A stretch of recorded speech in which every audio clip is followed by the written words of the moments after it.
Hello and welcome to episode 151 of our SAP on Azure video podcast.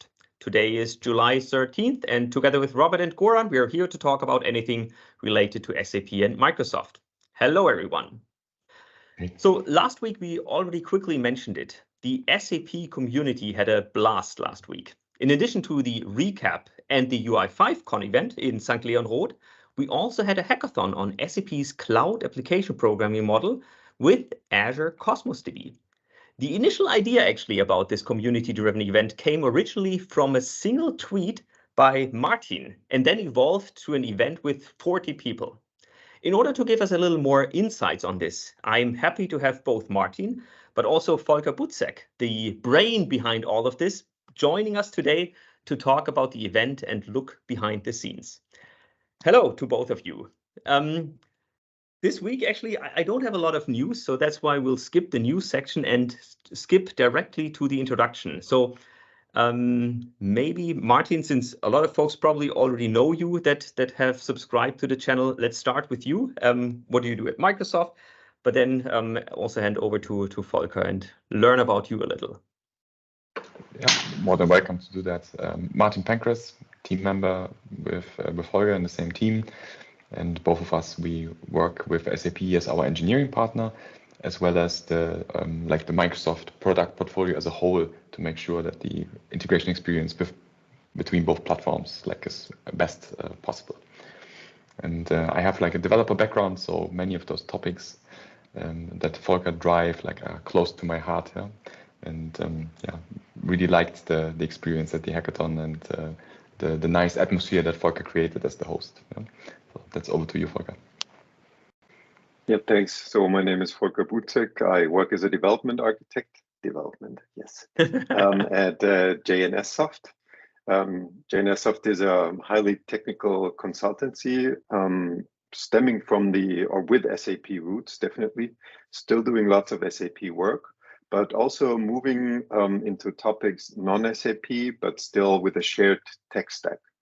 And this is where I also feel most comfortable. So I didn't grow up in the SAP universe. I'm an external, can you believe it? But I'm working with SAP technology since more than 20 years so far. And I'm also an SAP mentor, as you can see here in the shirt. And this is also, I think, the conjunction between everything. So the community, SAP, Microsoft, and also many things we're going to talk about here. So Volker, I have to ask, since you've been around SAP already now for 20 years then, so you started with ABAP, I guess. Did you do a lot of ABAP development, or are you still doing a lot of ABAP development? So when I moved into the SAP world, of course, I mean, there is no way around it. You have anything written development on you, then you get, okay, do ABAP. At least back in the day, it was like that. It is no more, but so in the early 2000s. Yeah, I did a lot of ABAP then, WebDynPro ABAP mostly, and this is kind of where I got back into the web development roots. So for those of you who do not know, WebDynPro ABAP used to be the web technology framework for SAP. It is no more, and that's also how I ended up getting in touch with UI5 in 2011 or 2012 or so, and have been in the so-called mobility sector of SAP ever since, with CAP being the newest edition, even though it's not that new. It's been around since 2019, at least visible to us externals.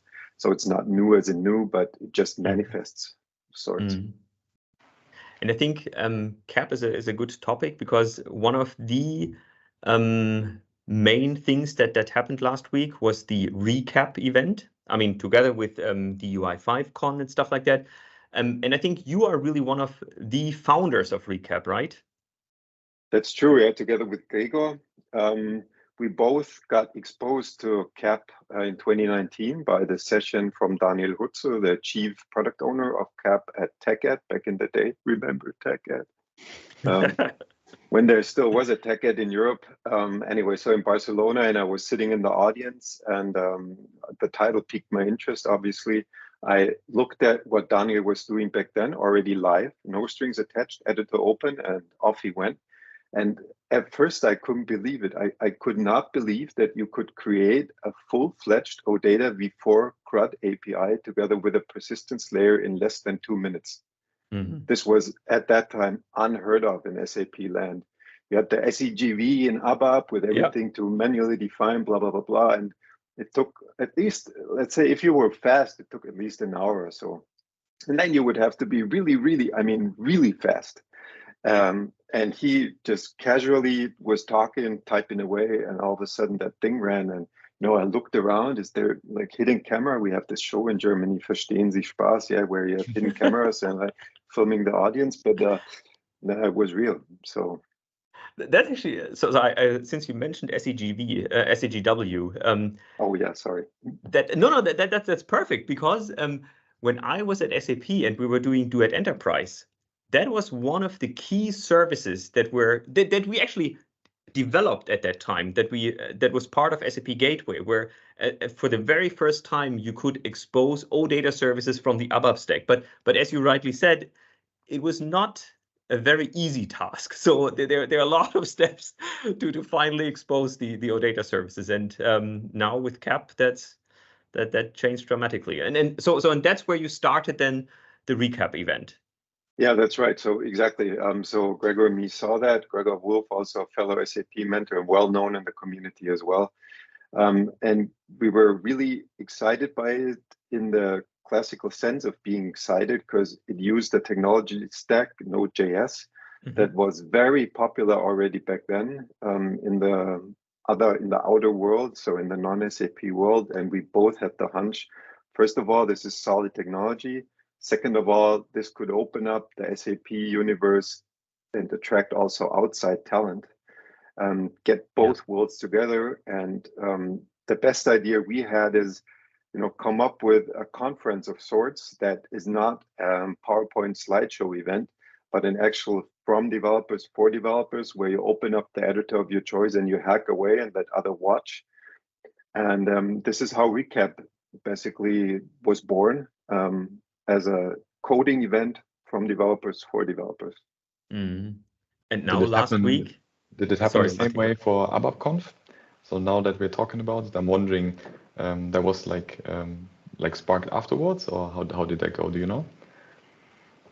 Not really, but at least the spirit is the same. So it's from ABAP developers for ABAP developers, and not for project managers. Let's put it this way. And actually, I just saw yesterday Tobias Hoffmann just floated the idea of a Fiori conf. So I think this this notion of really not just showing PowerPoints, but really doing live coding, showing live code, that is something that resonates very well. And actually, even if I look at so unfortunately I didn't attend UI5Con and recap, but what I, for example, also really liked at the hackathon, that when Daniel Hutzler went on stage basically, and then he really just opened up the documentation page on the web page. So he didn't have any specific slides prepared, but all the content is there. So he went to the pages and he walked through the documentation. He went to the GitHub repo. He opened up the IDE and walked through the code. So I think that was that was just really a developer event. So it was really nice. Yeah, absolutely. And I can tell you that for the entire week, so we had the hackathon take place on Wednesday that we're going to probably talk a little more about. Then you had UI5Con on Thursday, recap on Friday, and a code jam with DJ Adams on Saturday, all for free, as in beer, And the spirit was the same on all days. So you had the feeling this is people coming together out of a curiosity, out of an interest for doing things, and not primarily for doing business, but actually exchanging knowledge. And that friendly, curiosity-driven atmosphere persisted over 4 days. And if you were to ask me what's the bottom line, what did you take out of the week, then that would also be my resume of sorts. I would say this is our biggest achievement. So you included as Microsoft sponsors for the Wednesday, all organizers included, or speakers included, all participants included. It remained a friendly, curiosity-driven atmosphere where there was no hesitation between the SAP colleagues and the community members to converse and get together. I think that was our main achievement. And I mean, just to give you also some more credit, the recap event, I think there were like 400 participants or something like that just signed up to the on-site event, and then it was also live streamed. So I don't have any numbers there, but I think from the resonance from the participants, I mean, it was amazing to have so many people really show up and participate. Yeah, absolutely true. So that's actually the first time that the recap unconference, by the way. So we specifically labeled it an unconference to already like scare off all the PMs that out there. And so it was the first conference that ever took place on site. We had the very first unconference planned to happen at the J&S Soft head offices in Heidelberg. Mm-hmm. But then Corona hit, so this was early 2020, and we switched like overnight to a live stream. And it was already popular back then. I remember there was more than, I think, 700 attendees and more than 250 at one time, which gained us back then some sort of a extraordinary status with the platform we were streaming on that we never intended, by the way. And if you now fast forward to this year's recap unconference, there's more than 450 people, so that was the max we could do, filled up. And we had more than, if you also count in the combo tickets with UI5Con, more than 500 people on the waiting list. So Wow. that was crazy. And so in I'm terms just of numbers, scrolling down through some of the photos that were taken. So this was now not in your offices anymore. This is really in the SAP buildings. From SAP in St. Leon Roth, you see the Audimax, the big rooms there, the breakout rooms. So I think you can just browsing through these pictures, you can see there was a lot of interest, and I think it was probably a really nice event. Yeah, And the giant cap is now in your living room, Volker, right? That's right. If I were to move the camera, you'd see it. No, no, it's safely stored away. Oh, yeah. And Jürgen Müller was also there. I mean, remotely. So I think, this clearly shows also the importance or the relevance for SAP for this kind of event. Yeah, he sent some greeting opening words, and I'm going to hold him accountable for sponsoring next year's event. So perfect. Oh, and there's Daniel Hutzel presenting. Cool. And I have some hot off the press numbers just to round this up. I know there were more than 1,500 visitors online. Wow. So and completely free of charge, right? That's also, I think, important to highlight. Yeah, we streamed everything live. So both from the Audimax that you're just or that's just visible right now, that was a live stream from there, and also from all the breakout rooms, everything was streamed. So you could also attend it online, and it's all been recorded, and the recordings are being finalized. And I think within the next 2 weeks or so, they're going to go online. Cool. Okay, so these were the events that basically happened last week. Now, we talked already a lot or some about CAP, about the Cloud Application Programming Model, and then you already mentioned a few things that raised your excitement about this when Daniel Hutzel presented this at TechEd. But can you maybe go a little more deeper? What is CAP? What makes CAP so interesting? What is why should I care as an ABAP developer, maybe even? So as the name suggests, the Cloud Application Programming Model, it's designed to run cloud-based application. And I want to bring this down to earth. So on a server out there, let's put it this way. From the tech stack, if you look at it, it does not have anything to do with BTP or Azure or anything. It could essentially run in any JavaScript engine that is capable of running JavaScript code. That's what it is. And there's very few outside dependencies as well. So if we were to move up the layer, so it's on a top layer tech stack, Node.js, and it supports very popular databases, SQLite for development mode, and well, HANA as it's from SAP for production. And as of now, also PostgreSQL. So that's one thing, a very popular tech stack. And then if you move further up the chain, it's designed to solve problems from a domain perspective.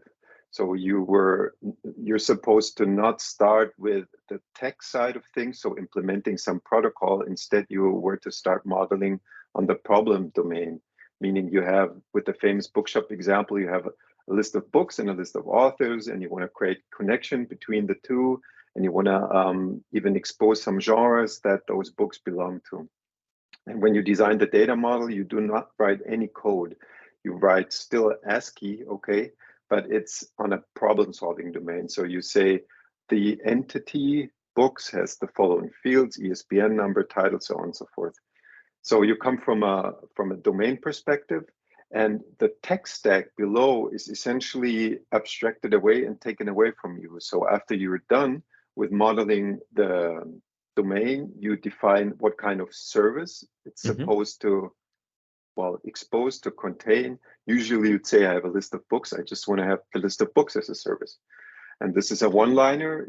Then you can start CDS run or CDS watch, and poof, all of a sudden, you have a full-fledged CRUD application serving OData v4 really API, cool, along with SQLite, PostgreSQL, or HANA as a persistence layer. And so this finally solved the problem that was partly solved for ABAP developers ever since, but for us others has always been an issue. You come with the domain first. You do not put the tech stack first, but you put the domain, the problem that you want to solve, the business case that you want to solve. And the ABAP guys had this ever since because of the tight integration of ABAP into SAP, into ERP, into S4. But we have not had this yet before CAP on the Node.js Java level. And I think and I think that really sparked a lot of new development on the SAP side. And as you said, also drew in non-typical SAP developers that typically come from the ABAP environment. And so all of a sudden, this really opened also up the typical SAP community to develop new applications. Yeah, absolutely. And this is something that we also as SAP mentors, and you probably too, as representatives of Microsoft, want to get across to the SAP people in charge. So it's not that if you open up a technology, if you open up a tech stack, for example, by publishing things under an open source license, this doesn't like hinder business. Yeah. Instead, it attracts new people which get exposed to the for free available tech stack. So for free to try out, for free to simply muck around. And then if they recognize, and they do with CAP, what kind of an asset this is, what kind of a value this holds, this generates content, or this generates revenue in the sense of there's people who tried out freely available stuff coming back as customers into the business world. And this is what those people in charge of doing product management and in charge of doing, or well, the decision makers essentially still have to get more on the SAP side. And I think one beautiful example there is really how much community-driven efforts are there when it comes to CAP. And I think one nice example is what you said about the persistence layer when we talk about HANA, when we talk about SQLite, but then also the PostgreSQL database support, I think wasn't there from the very beginning, but it was really a community-driven approach at first. Exactly. So that was initiated by Gregor and me, again, obviously, an adapter for PostgreSQL, because we wanted to enable CAP to also drive your non-typical business applications or your casual apps. And for casual apps, there was no point in actually using HANA as a relational database, just from a price perspective. And so we figured PostgreSQL is there also on the BTP hyperscaler. So that could be a go-to database, a go-to persistence layer. And with lots of help from other colleagues, you can see their avatars here, like Mike Zashka, David Sota, Sebastian Esch, from various companies, by the way. From all over the place. Nice. We reverse engineered the then database stack of CAP and hacked in Postgres support. Cool. And it went from this Submentos repo into the official one here from SAP, the CAP.js one, with completely owned like documentation, etc. Yeah? So it's a nice path. Yeah? Yeah, so it was a success story in the sense of something started by the community, got adopted by the CAP core team because they saw enough value in it, and that's good. I mean, that's how it's supposed to be, right? Yeah. I know of another one by like an internal SAP colleague who did MariaDB and MySQL. Yeah, so we have like a good mix of like open source community adapters there, yeah, for CAP. Yeah, and also, I mean, coming back to the hackathon, probably this was also an idea behind that. I mean, why stop with PostgreSQL? Why not do more? And now that the new database layer was put in place at that time when you issued this famous tweet, Martin, you know, I was thinking, okay, why not prove the pluggability of this new database layer with another community-driven adapter? So I think Martin was publishing a lot of blog posts on private links. So our way, if the BTP, the Business Technology Platform, is running on Azure, if you have your SAP system running on Azure, then you can have this SAP private link service in between, so that you don't need to open up ports to the internet and stuff like that. So you can have a very secure. And Martin, I don't know how many blog posts you have in the meantime published just on the private link topic alone, but one of them was also then here about Azure Cosmos DB. Exactly, yeah. SAP added in January the support from their side for the service, and that's where it like went out, and then Volker had started a thread with me that this would be a good fit for the CAP adapter. And the hackathon was then like the prime target to actually start developing the foundation, yeah, for the next adapter in the community portfolio. Cool. Yeah, that's exactly how it happened. I read that, and the first notion I had was, okay, let's just try it. And so I contacted you, and you two were very open and very supportive from the very beginning. So whoever watches this is like double thumbs up for Martin and Holger there. Thank you very much. And it continued from there. So there was also, of course, we have to mention the colleagues, Janine and Sebastian from SAP, who helped a great deal with organizing everything. So even though we had the idea, those were the ones who did all the logistics for that, not to forget about this. And also for the entire recap on conference, by the way, it's not that I ordered everything that was there in terms of food and everything. No. The whole logistics was done by SAP colleagues. I mean, we have to mention this. Yeah, and then, I mean, what surprised me, honestly, we had that sign-up platform in place for all events. So for the hackathon, for UI5Con, and for Recap. And when we talked about the size, so how to best, book rooms and contingencies for the hackathon, we thought, well, if there's 5 to 10 people showing up, this is going to be a success, because this is designed to be, nerds coming together with their laptops, and there's a couple of resources and beer, and then, okay, open the lid and hack away. And I was super surprised that after 24 hours, the hackathon was sold out. There were 30 tickets gone. Like, this is not the way I'm used to when you announce hackathons. Yeah, it's usually that you have to convince people and entice people to come. Yeah, so yeah, I'm going to give you food for the next 2 days or so with you that you can take home with you. But please show up. No, it was exactly the opposite. So you could see the interest this peaked both from Martin's perspective with having Azure and Cosmos DB NoSQL, and both from the CAP SAP perspective. There is interest there on all sides. And then when you look at what was accomplished, I mean, we had a few hours there, obviously. Or at first we had an introduction from Daniel Hutzel, or I mean, you did actually a nice opening, so that everyone knew each other in the end. Then Daniel Hutzel made a nice presentation on CAP, and a quick introduction on the PostgreSQL adapter, and just the overall concepts. Then actually we also had a few colleagues from Microsoft joining from the Global Black Belt team, Fabian, Eleni, and then we actually also had a few colleagues joining from the product management team remotely for Cosmos DB. So there was another quick introduction on the Cosmos DB. And then everyone had a few hours to just follow some examples that I think you also had prepared, and then to start the development. So I think we weren't able to finish it completely, but we did have a few teams or a few colleagues that actually came pretty far already. Exactly. So the intention was, of course, to have something at the end of the day that could run, but at least another target of that entire event was to show the new database adapter, to show the new database architecture to the participants and explain to them how it works. So they are enabled themselves to either continue working on the NoSQL adapter or to come up with another database that could plug in here.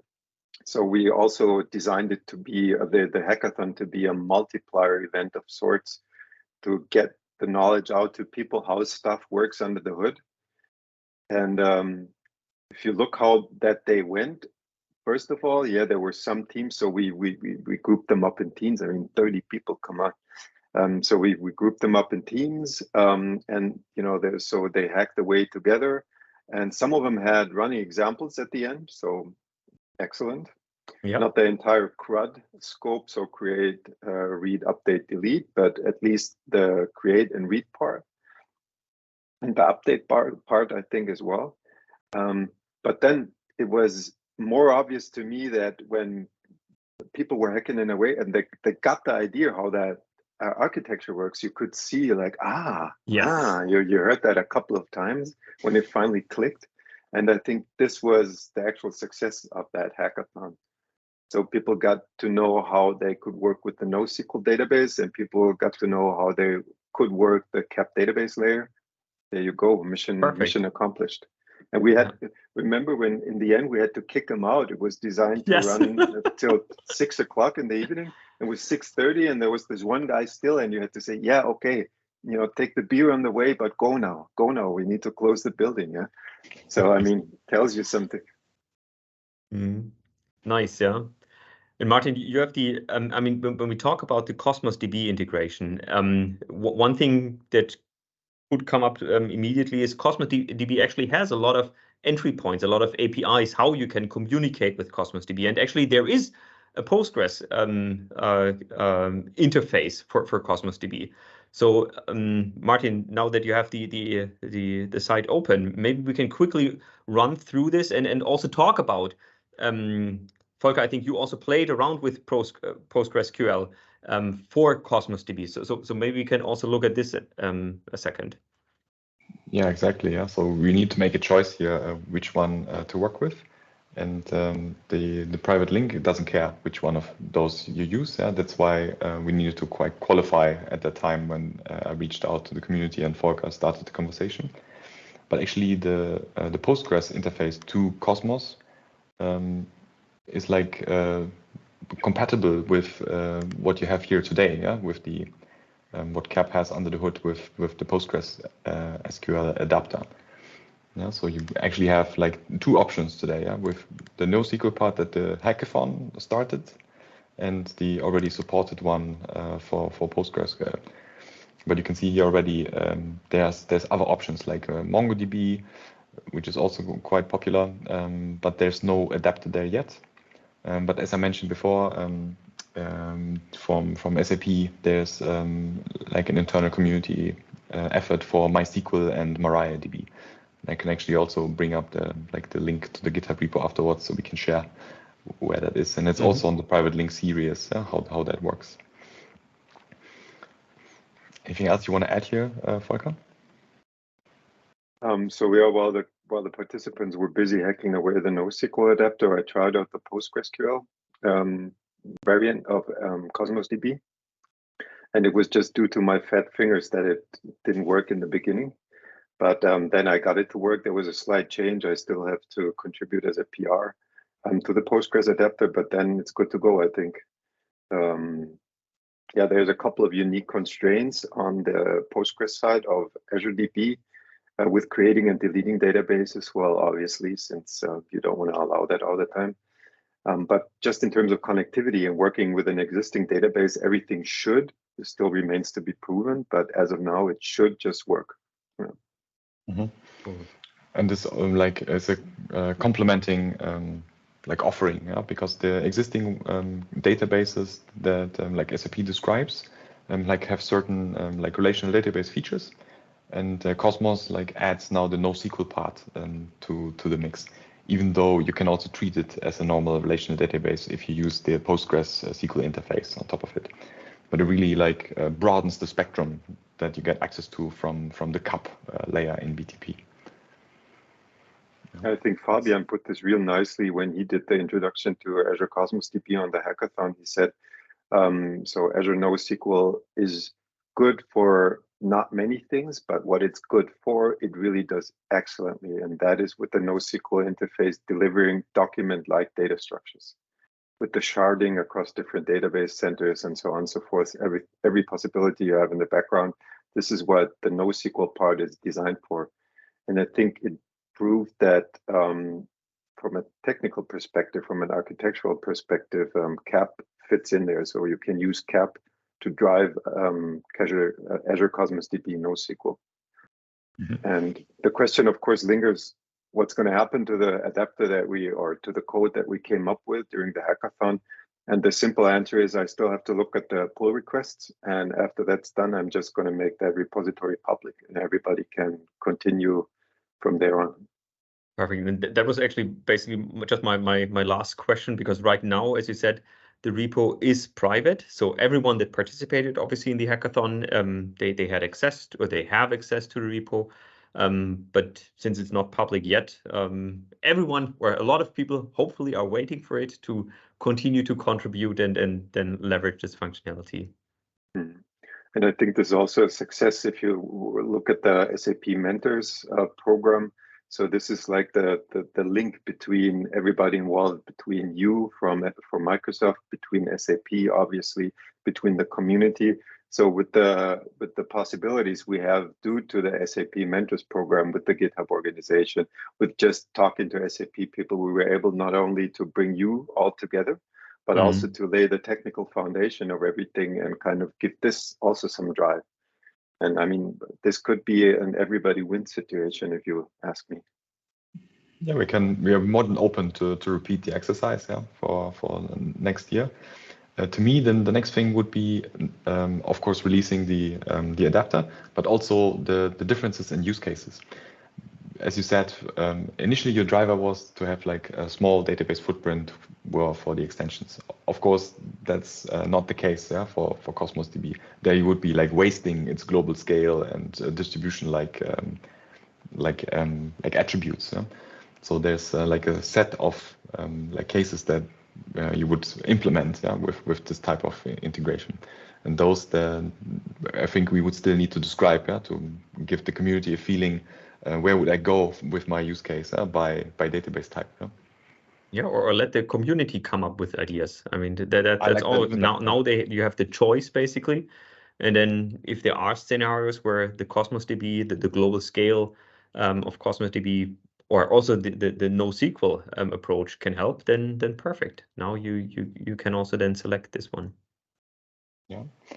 Keep it up, Volker. Yeah. So there's like a couple of people who really make a difference. You're one of them, and it was really a pleasure doing this whole exercise with you. I can only hand that compliment back unconditionally. Perfect. These are perfect closing words. So yeah, Volker, Martin, thank you so much for joining us in this podcast today. Maybe we will have a repeat next year or something like that, or we will come up with a few other things for next year. And then maybe we can have both of you back on these topics. For now, again, thank you so much. And really, Volker, thank you for driving all of this. This would never have happened without you. So thank you very much for that. And again, I'm more than happy if we can repeat something like that in the future. Okay, but let me extend the thanks also to everybody involved on the recap side of organizing stuff. So this is not just me. This is a team effort. Perfect, yeah. That's true, yeah. There's only sometimes the faces who represent like the others who did that, yeah. Okay, thank you so much and see you next time. Bye-bye. Bye-bye.